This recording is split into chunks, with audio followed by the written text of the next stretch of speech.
Olá, ok, mais um Psicologia e Fé. Estamos juntos aí para vermos um pouco da palavra de Deus dentro de um contexto terapêutico, né? Dentro de um contexto emocional, psicológico. Existe. Não se esqueça de se inscrever no canal e deixar o seu joinha, tá bom? Tamo junto, queridos. Existe ainda hoje um aparente conflito, né? As pessoas exacerbam às vezes isso, conflito entre psicologia e fé, a questão terapêutica e emocional, com as escrituras, com a palavra de Deus, mas em absoluto existe conflito, ok? Basta a gente ler as escrituras e procurarmos perceber o que está escrito, o que está dito, né? Aqui em Tiago capítulo 5, no versículo 16, diz: confessai, pois, os vossos pecados uns aos outros e orai uns pelos outros para seres curados. Então, o que eu quero focar não é a questão do pecado, mas a questão de confessar, né? De nós termos a capacidade de falar abertamente sobre aquilo que fizemos, ou aquilo que praticamos, ou aquilo que sofremos, porque o que está colocado aqui, o que está posto aqui, é que à medida em que eu falo, que a confissão do pecado tem a ver com a fala, né?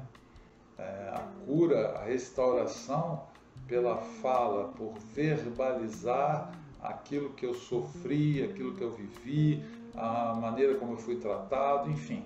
Existe uma palavrinha que explica isso, né? As mazelas da vida, as dificuldades da vida, as crises que eu possa ter vivido, e vou introjetando aquilo e vou colocando aquilo na minha alma, e a minha alma vai sendo abarrotada de sujeira, abarrotada de problema, abarrotada de dores, abarrotada de crises com as quais eu não consigo lidar sozinho, porque não há possibilidade de você passar pelas crises que talvez você esteja passando ou já tenha passado sozinho, sem falar, sem compartilhar, sem ter alguém que ouça a sua vida, que ouça você, né? Parece muito simples isso, né? Mas a gente vê isso no consultório. Tem consulta que você quase não precisa falar, né? Porque a pessoa está tão sobrecarregada daquilo que viveu, daquilo que está sentindo, da crise que está passando, que ela chega e começa a falar, compartilhar e expressar seus sentimentos, as emoções, e na sessão seguinte, foi tão bom, tal, que eu pude desabafar tudo que eu estava sentindo, e isso traz um resultado para a vida da pessoa. Então é fundamental, né, a gente ter essa disposição de falar, de expressar aquilo que a gente sente, aquilo que a gente viveu e que traz peso. Não é algo que você provoca, simplesmente eu vou fazer um esforço aqui para me lembrar da minha história, dos problemas, das minhas crises, etc. Mas há momentos em que as questões vêm à nossa consciência, ou tentam chegar à consciência, e nós precisamos de ajuda para que elas sejam então alcançadas, essa sujeira, né, possa surgir, possa subir à superfície, e então ela ser ali tirada e limpa a superfície para que você possa respirar, tem oxigênio, né, para respirar adequadamente e poder viver uma vida de satisfação, uma vida plena, que é o objetivo de Deus para nós. O objetivo de Deus é que a gente seja inteiro, que a gente seja, vamos dizer, a palavra perfeito ela é mal compreendida, mas não é perfeito no sentido de não ter nenhuma rachadura, né? Mas é a capacidade de nós percebermos aquela dificuldade, aquela rachadura e lidarmos com aquilo de uma maneira adequada. Um exemplo, eu ia falar de Davi, mas me lembrei que no versículo seguinte, Tiago, que era irmão de Jesus, ele fala de Elias, né? Ele diz: Elias era homem semelhante a nós, sujeito aos mesmos sentimentos, e orou com instância para que não chovesse sobre a terra, e por 3 anos e 6 meses não choveu. O que é importante aqui dentro da colocação que eu estou fazendo?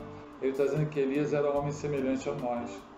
E se você for lembrar da história de Elias, logo depois dele enfrentar os profetas de Baal e ter superado e matado todos os profetas de Baal, a espada, o que acontece? Ele foge de Jezabel.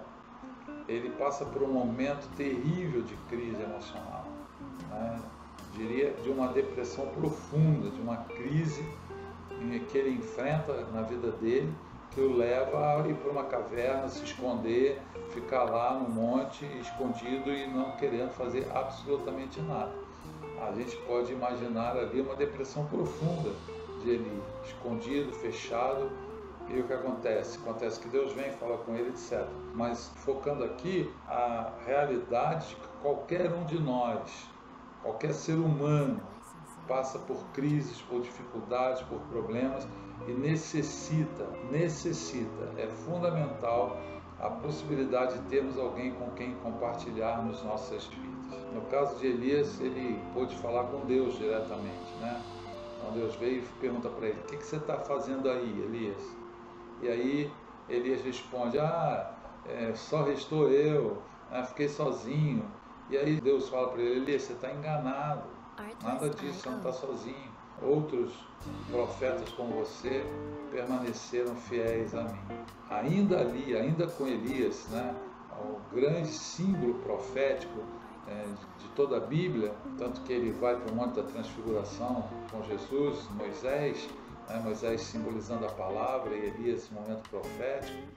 Tem ali um encontro com Jesus diante de 3 apóstolos. Nós temos ali esse homem, esse Elias, tendo que ser confrontado por Deus mesmo, para que ele despertasse para uma realidade. Isso é muito importante. A possibilidade que temos, ou a necessidade que temos de falarmos, compartilharmos, expressarmos o que estamos vivendo, o que estamos sentindo, o que estamos fazendo com alguém que tenha maturidade emocional e espiritual, no caso, para nos ajudar nesse processo de crescimento emocional, que também redunda aí num crescimento espiritual. Nós precisamos entender definitivamente que o homem, ele é espírito, alma e corpo. E no livro de Hebreus está dito que é extremamente difícil fazer separação entre a alma e o espírito. A alma e o espírito estão tão ligados, que existe uma dificuldade estúpida, enorme, em que isso aconteça. Ou seja, um afeta diretamente o outro. A condição da alma humana, as emoções, os sentimentos, a história de vida, as lembranças, a vontade do ser humano afeta a vida espiritual. E se eu busco alimentar o meu espírito, se eu busco viver segundo as coisas do espírito, isso vai afetar beneficamente a minha alma. Então, se a minha alma é uma alma sofrida, ou uma alma que busca, necessita de alguma forma de um comportamento disfuncional, que está ali presa a pecados, isso vai trazer consequências ao meu espírito.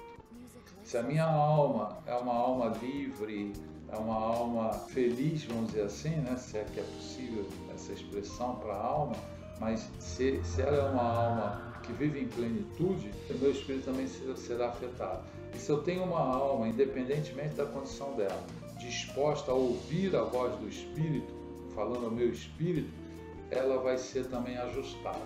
Mas eu preciso ter a capacidade, a disposição, a coragem, né, de procurar pessoas para poder dividir quem eu sou, dividir a minha vida. Ok?